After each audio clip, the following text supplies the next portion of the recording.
Hello everyone, स्वागत है आपका सोशियोलॉजी नट अचीव में। हम मैरिज का टॉपिक पढ़ रहे थे।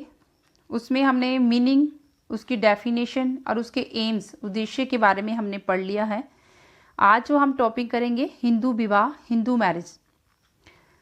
जिस भी एग्ज़ाम में, समाजशास्त्र के एग्ज़ाम में अगर विवाह का टॉपिक आता है, उसमें सिलेबस में विवाह का टॉपिक है, तो ये उन सभी के लिए हेल्पफुल है। HPSC PGT जो हरियाणा का PGT एग्ज़ाम है, उसके सिलेबस में भी ये टॉपिक दिया है कि मैरिज, उसकी मीनिंग, उसकी डेफिनेशन, एम्स और उसके हिंदू मैरिज जो है उसके टाइप्स के बारे में। तो ये आपके लिए हेल्पफुल होगा। हिंदू विवाह। भारत में परंपरागत हिंदू कानून के अनुसार विवाह एक धार्मिक संस्कार है। जो विवाह है वो एक धार्मिक संस्कार है, ना कि एक समझौता है। प्रत्येक हिंदू के लिए जो आवश्यक है वो संस्कार और अनुष्ठान है। प्रत्येक हिंदू के लिए संस्कार और अनुष्ठान आवश्यक हैं। विवाह जो है वो जन्म जन्मांतर का संबंध है।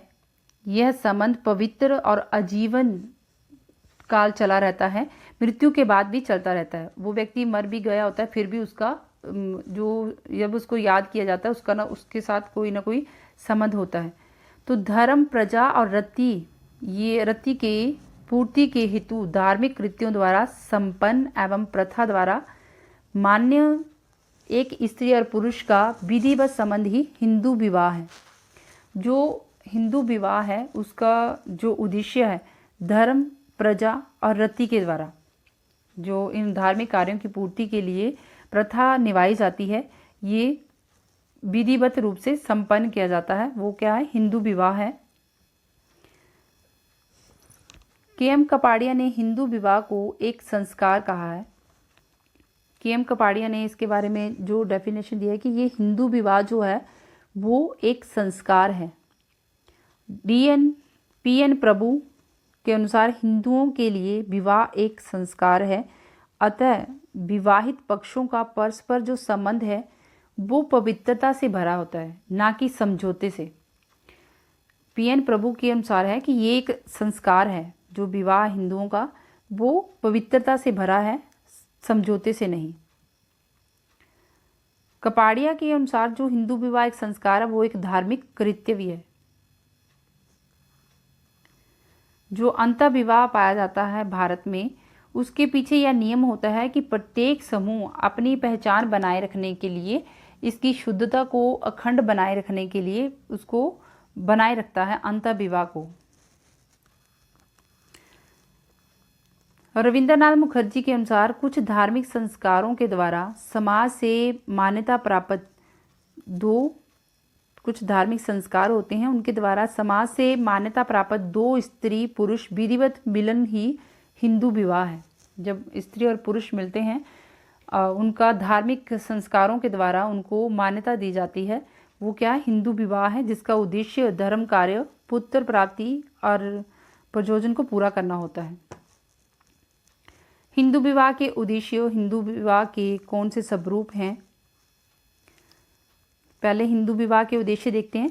हिंदू विवाह के जो उद्देश्य हैं वो धार्मिक कर्तव्यों का पालन करते हैं, पुत्र प्राप्ति के लिए, रति यौन संतुष्टि को पूरा करने के लिए, परिवार के प्रति कर्तव्यों का पालन करने के लिए, समाज के प्रति कर्तव्यों का पालन करने के लिए, व्यक्तियों के विकास में सहायक होता है। विवाह जो हिंदू विवाह है वो व्यक्तियों के विकास के लिए सहायक होता है, समाज के प्रति जो उसके कर्तव्य हैं उनको पूरा करता है, परिवार के प्रति जो कर्तव्य है, दायित्व बनता जो उसने समाजीकरण हुआ उसका, वो उसको पूरा करता है।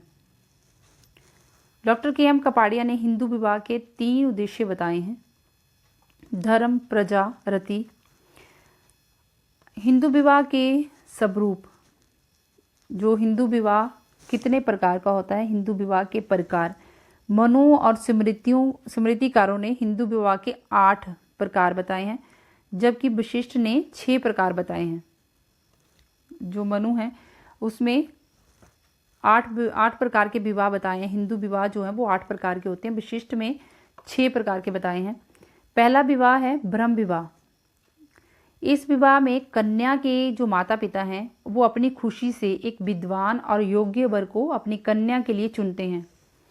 मनु के अनुसार वेदों के ज्ञाता शीलवान वर, जो वेदों का ज्ञाता होता है, वो वर को स्वयं बुलाकर वस्तु एवं आभूषण आदि से सुसज्जित कर उसकी पूजा धार्मिक विधि से कन्यादान करता है। यही क्या है? ब्रह्म विवाह है।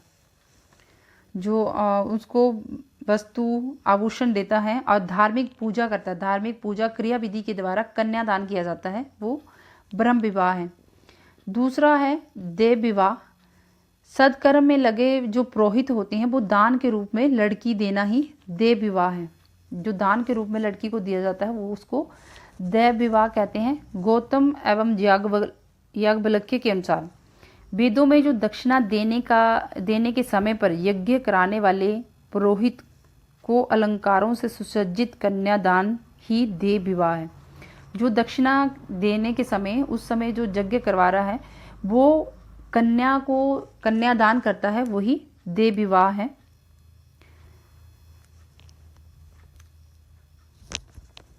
आल्टेकर के अनुसार देव विवाह वैदिक यज्ञों के साथ अभी वो लुप्त हो गए हैं।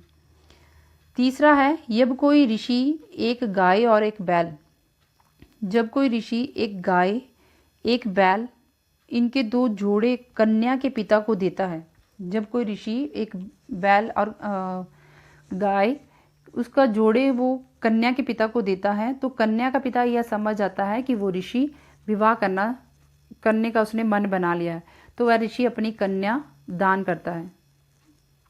और लड़की के पिता को गाय और बैल जो दिया जाता है वो भेंट के रूप में दिया जाता है, उसको एक भेंट स्वरूप गिफ्ट दिया जाता है। और ये जो प्रथा है, यही कन्या मूल्य की प्रथा यहीं से शुरू होती है। कन्या मूल्य जो प्रथा वो यहीं से आती है।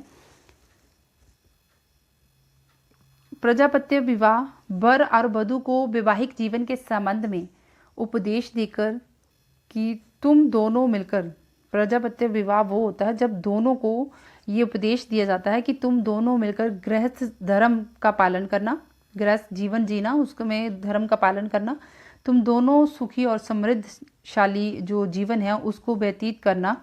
इस तरह के विधिवत पूजा करके उस कन्या का दान करना ही क्या है? प्रजापत्य विवाह है, जिसमें कि उनको एक उपदेश दिया जाता है कि दोनों ही एक गृहस्थ जीवन में जो पालन होता है, कर्तव्य होता है, उनको एक निष्ठा से निभाना, यही क्या है? उसमें कन्या का दान किया जाता है। ये विधिवत रूप से यही क्या है? प्रजापत्य विवाह।